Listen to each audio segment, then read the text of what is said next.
kembali bersama saya David Pratama di Interupsi. Pemirsa, saya tadi bertanya kan kepada Bung Hendar Sam. Tadi Bung Rey mengatakan ada menteri-menteri yang terindikasi pro asing. Nah, Pak Prabowo sebenarnya sadar nggak sih bagaimana menteri itu bekerja, bagaimana capaian-capaiannya juga terlaksana dan lain sebagainya?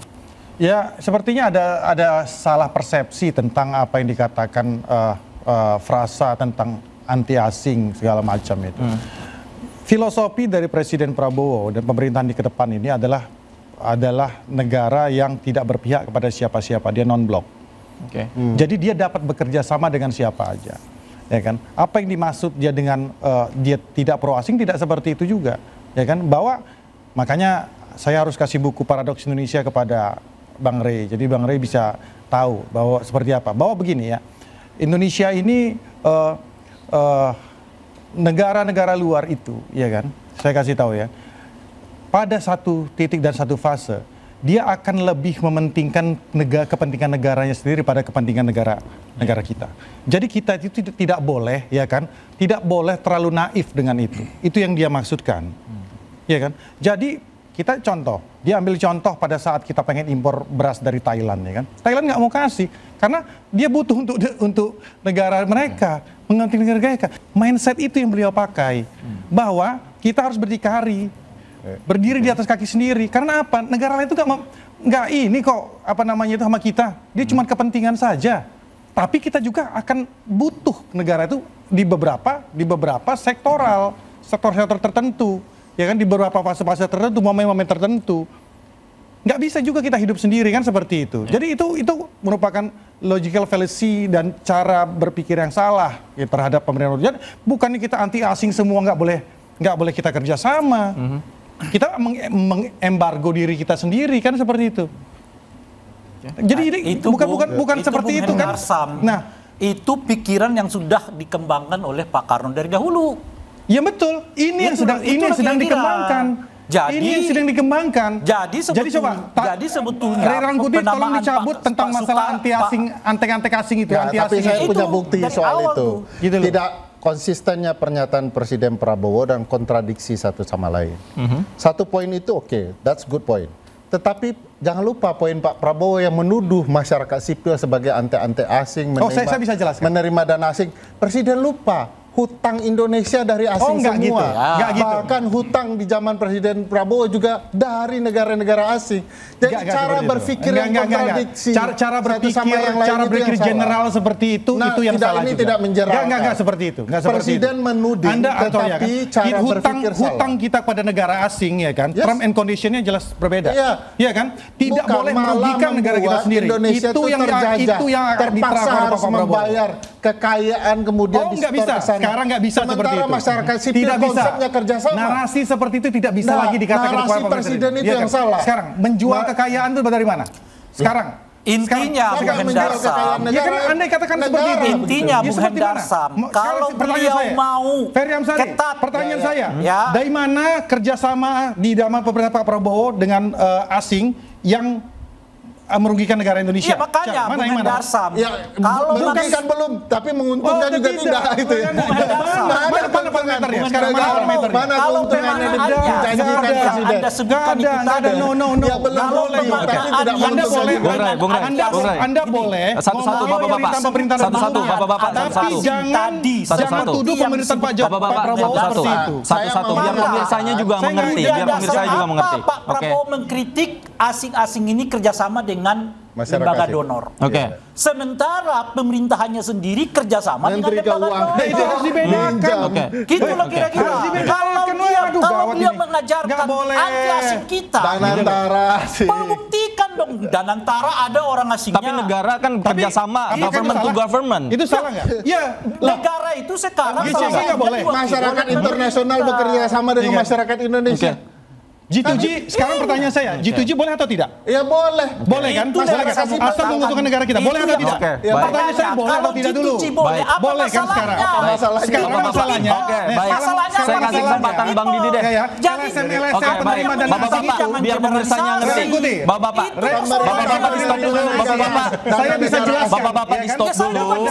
Bapak-bapak, Bung Rey, Bung Rey, biar pemirsanya juga mengerti. Saya kasih kesempatan. Bung Didi, silakan. silakan. Kalau bagaimana beberapa LSM itu secara konsisten ditahan. Bapak-bapak ditahan. Bapak-bapak biar pemirsanya juga mendengar ngerti, biar pemirsanya jelas. Bung Didi, silakan buka. Bang Darsam, saya kasih kesempatan. Bung Didi, silakan. Bung Didi, silakan. Saya udah buka di publik. Iya, silakan. Bung Didi, silakan. Bung Didi, silakan. Bapak-bapak kita hormati Bung Didi. Kita hormati Bung Didi. Mungkin saya buka nih semuanya. Nanti. Oke, Bung Didi silakan. Bung Didi Saya silakan. kira begini Senang ya. banget kita kalau dibuka. Bung Didi, Yang dikatakan Pak Prabowo itu bisa benar, bisa nggak benar juga. Harus diaudit juga. Kalau itu LSM memang tujuannya nggak benar, ingin mengacaukan Indonesia, ya wah, tentu perlu diaudit juga, perlu dievaluasi. Tapi ada LSM yang baik-baik ya. Saya kira mungkin Bung Ferry, Bung Rey. Tapi apa yang disampaikan Pak Prabowo kita harus kita lihat kalau sejarah Indonesia sejak kemerdekaan tidak terlepas juga peranan asing, ada yang baik, ada juga yang buruk juga. Ada yang buruk. Tapi saya ingin mengatakan begini, saya kurang setuju ya tadi Bung Rey mengatakan perjalanan luar negeri yang kurang bermanfaat, saya kurang setuju ya. Perjalanan Pak Prabowo ke luar negeri ini penting buat negara sebesar Indonesia dengan 280 juta penduduk perlu investasi ya. Justru perjalanan-perjalanan mungkin sebagian oknum di parlemen atau pemerintah lain yang tidak efektif menghabiskan anggaran negara perlu kita kritisi. Karena perjalanan Prabowo ini kita tunggu perjalanan dulu. Prabowo sebagai presiden, government to government. Tapi saya jelaskan satu, nggak usah jauh-jauh kita main ke asing ya. Ternyata seorang yang bernama Marcella Santoso, seorang koruptor ya yang ditangkap kemarin, beliau sudah mengakui bahwa ya kan dia mendanai gerakan koalisi Indonesia Gelap.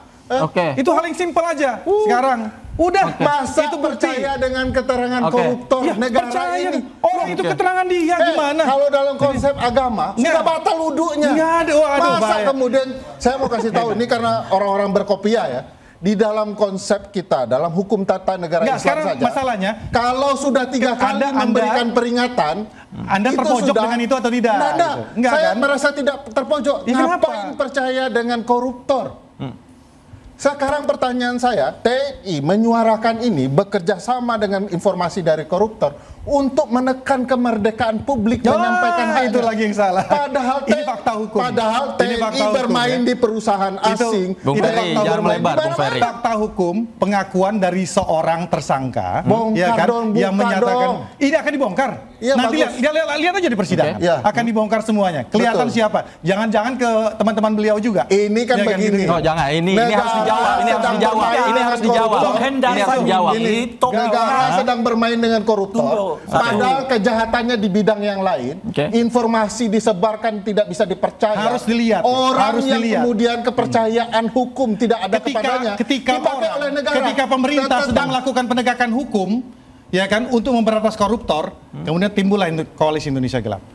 Anda harus lihat. Tapi tidak semua koalisi masyarakat sipil. Saya tidak merujuk pada beliau ya, walaupun dia mungkin masuk. Saya melihat bahwa apa? Indonesia yang ingin ditampilkan bahwa Indonesia gelap karena banyak korupsi. Itu yang ingin ditampilkan. Padahal ketika pemberantasan korupsi itu dilakukan, Indonesia harus menjadi cerah. Moderator. Tadi kita bicara tentang apakah Pak Prabowo konsisten dengan sikap anti-asingnya. Lalu Hendamsel masuk ke persoalan warga negara dengan warga negara. Koneknya di mana diskusi yang kayak begitu? Anda juga sering kemana-mana. Itu maksudnya. Kalau beliau mengatakan gerakan Indonesia Gelap itu dinilai asing sesuai dengan topik yang kita bicarakan. Ya kapan-kapan kalau Anda jangan ngomong kemana-mana ya konteksnya ya. Pak Prabowo mengatakan dirinya. Saya cuma pengen sampaikan, jangankan asing, jangankan asing, raja-raja kecil di Indonesia ini yang tidak nyaman dengan itu. Bapak, sayang sekali waktu kita sudah habis. Sayang sekali waktu kita sudah habis, pemirsa. Biarkan semuanya berdebat, semuanya menyampaikan pemikirannya, gagasan, meskipun tadi agak melebar temanya. Tapi ya Anda yang menilai, pemirsa. Saya Davi Pratama pamit. Terima kasih. Selamat malam. Sampai jumpa. Terima kasih.